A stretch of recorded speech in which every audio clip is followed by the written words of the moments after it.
He divorced her after 8 childless years, but when he invited her to his wedding to disgrace her, she arrived in a Rolls-Royce with triplets. Episode 5, after Ngozi agreed to marry Jude, her life took on a new glow. He treated her with a gentleness she had never known. On Sundays, they strolled hand in hand through the park, and on quiet evenings, he took her out for dinner. One afternoon, as they sat beneath a large tree, Ngozi turned to him, eyes searching. "Why me?" she whispered. "You could have chosen anyone else."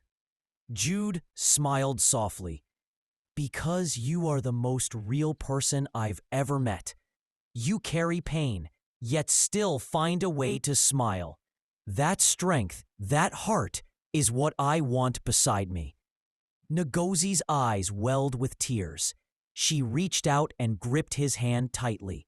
"Then I want to try too." 6 months later, they were married in a simple, quiet ceremony filled with laughter and love. Jude proved to be more than a husband. He was her peace. Each morning, before leaving for work, he would kiss her forehead and say, "I love you, my queen." For the first time in her life, Ngozi felt truly safe. With his support, her small food stall blossomed into a thriving business. Yet God was not done with her story. One morning, she woke, feeling strange. The smell of stew made her nauseous, her body weak. She brushed it off as malaria, but when the sickness persisted, Jude insisted they visit the hospital. Ngozi sat nervously in the waiting room, biting her nails. The nurse returned with a bright smile and an envelope. "Congratulations, Madam Ngozi, you are pregnant." "Pregnant?" Ngozi gasped, her hands trembling. "Yes, 3 weeks." Tears spilled instantly down her cheeks. Jude leapt to his feet. "Pregnant? Are you serious?" When the nurse nodded, he pulled Ngozi into his arms. "We're going to be parents, my love. You will be a mother." Ngozi clung to his shirt and sobbed, overwhelmed by joy.